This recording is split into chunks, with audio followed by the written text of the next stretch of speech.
So how would I deadhead my cyclamen, and why would I need to?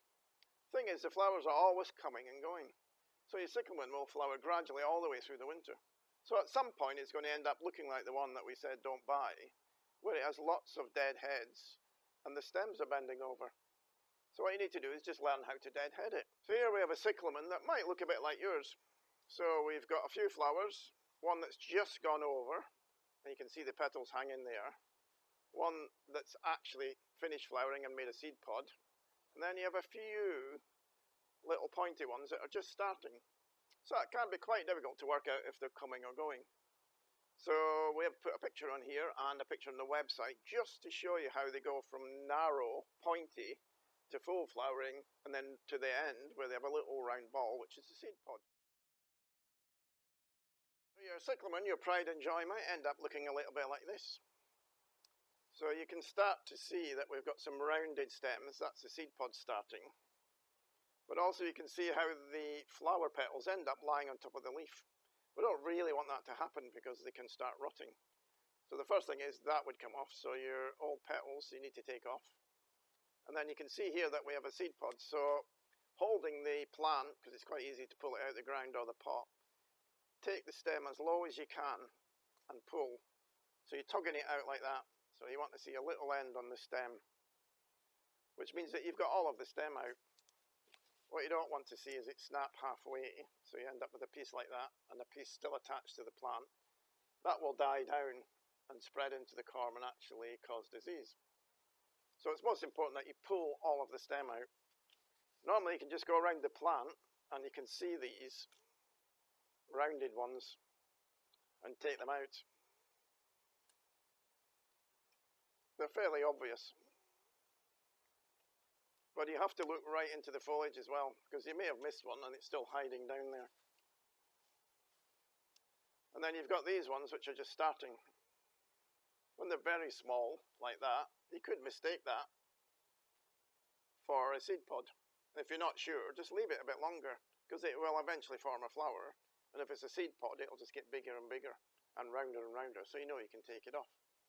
So if you're not sure, just leave it a little bit longer. You may have to do this once a week, once a fortnight, just take the dead heads off. And what that does is it encourages the plant to carry on flowering. If it sets a lot of seed pods, it'll think its job is done and it will stop flowering. So how do I look after my cyclamen? Well, first of all, we said about deadheading, so that is important. If you don't deadhead, they will stop flowering. Also, keep taking the petals off as they lie on the foliage, make sure they're away. And then check around the bottom of the plant and inside the plant to see if there's any dead or dying leaves. Sometimes if you take them out quick enough, you can prevent the plant from dying. So how would I water my cyclamen? Well, up to this stage when there's no flowers on them, it would be quite normal to water them overhead. In fact, when we first start growing our cyclamen, for the first 4 or 5 weeks, they're probably watered overhead all the time. And then as they come to flowering stage, we move them to a bench where we can water them from below. So what would happen if I watered this overhead? Well, the foliage would get wet and some of the middle of the plant would get wet. So what we want then is a nice breeze to dry them out. So outside they're going to be alright. In a greenhouse, you want to water on a really sunny day so that within 1 or 2 hours the foliage is dried again. The thing is that cyclamen tend to shed the water. The leaves are shaped to shed water. So that makes them reasonable outside. So how come cyclamen can work outside? We said that in the house you have to be careful not to get too much water inside the foliage, and yet outside it rains all the time. The thing is, with rain, you can see that they would naturally fall off the sides of the leaves, and quite often the middle of the plant, the corm, is quite dry. But also outside, it's a different atmosphere, so quite often the rain is followed by wind, so it'll dry out again, or rain by sunshine, and it dries out again. So very rarely is it going to be sitting in water when it's outside. There's always a breeze, even a very low breeze, that will dry it out. Also, we'd only suggest that you use minis or middies for outside. The flower petals tend to be a little bit thicker and stand it better, and the stems are a little bit stronger, so that you'll do a better job outside. What about really bad weather? In very windy weather, they'll just blow about in the wind quite happily. They'll take a very light frost. The thing is, you'll lose a few flowers, and when it gets really cold, although the flowers are still in the plant, they just don't develop because it's too cold. So when you get to really cold weather in sort of November, December, although the plant itself will survive, quite often the flowers just don't form and develop. So that's about the time that you throw them away. So could I keep my cyclamen?